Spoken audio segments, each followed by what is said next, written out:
Airbus A320 का एक विमान टेक ऑफ करते ही पंछियों के एक झुंड से टकरा गया। सारा का सारा इंजन डेड हो गया। इस प्लेन की रफ्तार इतनी भी नहीं थी कि वो किसी एयरपोर्ट में ग्लाइड करके पहुंच सके। आखिर क्या हुआ? इस प्लेन के साथ कैसे इस प्लेन को सुरक्षित लैंड कराया गया? जाने पूरी कहानी आज की इस वीडियो में। 15 जनवरी 2009 LaGuardia airport, New York, US Airways flight 1549 take off करने के लिए तैयार हो गया। प्लेन को शार्लोट डगलस इंटरनेशनल एयरपोर्ट जाना था। इस प्लेन को 57 वर्ष के कैप्टन चेस्ली सली सोलनबर्गर उड़ा रहे थे। इनके पास करीब 19,663 फ्लाइट आवर्स का एक्सपीरियंस था। वो एक बेहतरीन पायलट होने के साथ साथ एक बेहतरीन ग्लाइडर पायलट भी थे। वहीं कैप्टन का साथ फर्स्ट ऑफिसर जेफरी स्काइल्स दे रहे थे और इनके पास 15,663 आवर्स का एक्सपीरियंस था। प्लेन में 150 पैसेंजर के साथ 5 क्रू मेंबर एक एक करके सवार होने लगे। प्लेन को टेक ऑफ परमिशन भी मिल गया। कुछ ही मिनट में यह रनवे 4 की ओर निकल पड़ा। 3:25 पर यूएस एयरवेज ने टेक ऑफ किया और करीब 1 मिनट में ही 700 फीट ऊपर चला गया। विजिबिलिटी बहुत अच्छी थी।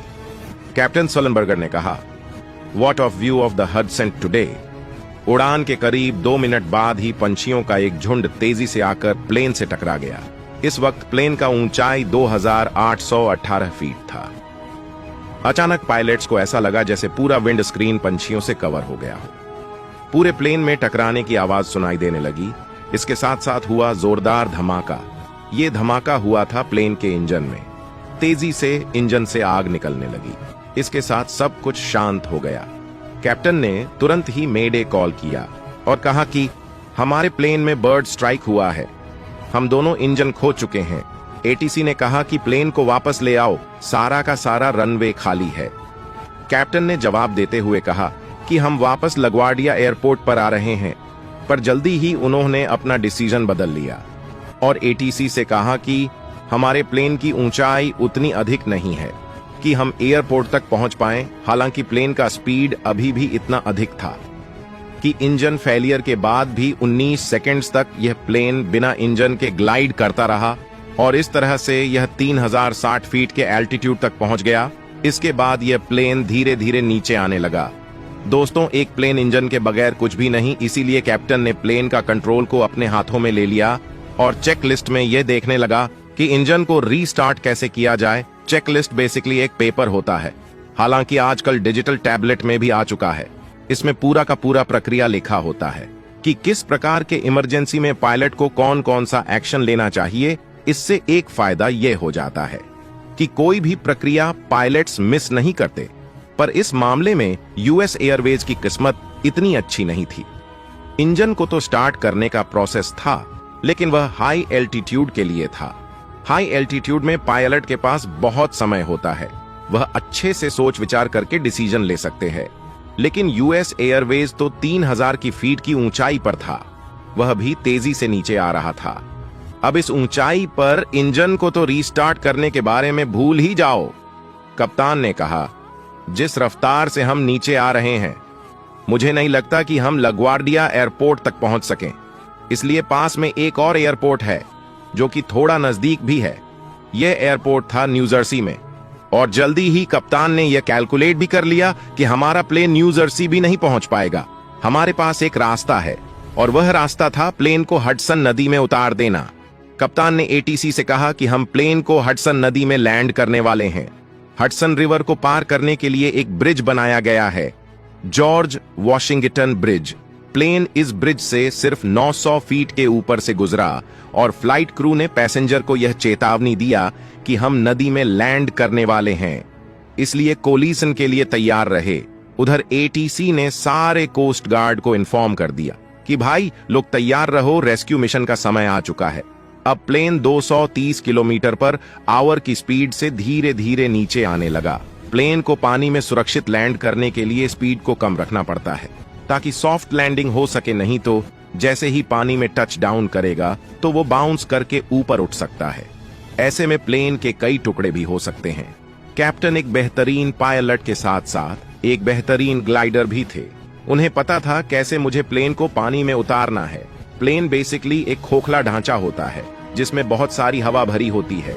यही वजह है कि प्लेन को पानी में भी लैंड करना संभव हो पता है। बस ध्यान ये देना पड़ता है कि प्लेन के सारे होल्स बंद हो।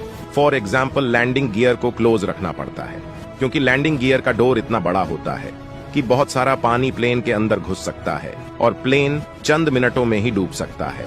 यूएस एयरवेज प्लेन जैसे जैसे नीचे आ रहा था वैसे वैसे कॉकपिट में अलार्म भी बजने लगा। यह अलार्म था GPWS यानी कि ग्राउंड प्रॉक्सिमिटी वार्निंग सिस्टम की।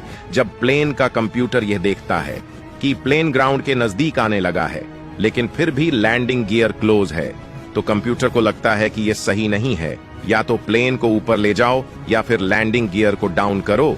इसलिए back to back landing gear और पुल अप का अलार्म बजने लगता है। कैप्टन ने इन अलार्म को इग्नोर करते हुए प्लेन को पानी में टच डाउन कर दिया। प्लेन का फ्यूज लेस पानी में फिसलते हुए कुछ दूर आगे बढ़ता गया और फाइनली कुछ देर में रुक गया। यहाँ पर एयरबस कंपनी को भी यह पता था कि कभी कभी प्लेन में ऐसा प्रॉब्लम जरूर आएगा जब इसे पानी में इमरजेंसी लैंडिंग करने की जरूरत पड़ेगी। इसीलिए कंपनी ने एक टीचिंग बटन को भी प्रोवाइड किया था। इस बटन को प्रेस करने के बाद प्लेन खुद को तैयार कर लेता है। पानी में उतारने के लिए इस बटन को प्रेस करते ही प्लेन का सारा इंडेक्स क्लोज हो जाता है। आउटफ्लो वॉल्व जहां से हवा बाहर जाती है उसे भी और इस जैसे बहुत सारे वॉल्व को बंद कर देता है। कैप्टन इस बटन को प्रेस कर दिया था ताकि प्लेन में जल्दी से जल्दी पानी ना भरे और थोड़ा और समय मिल सके पैसेंजर को बाहर निकालने के लिए।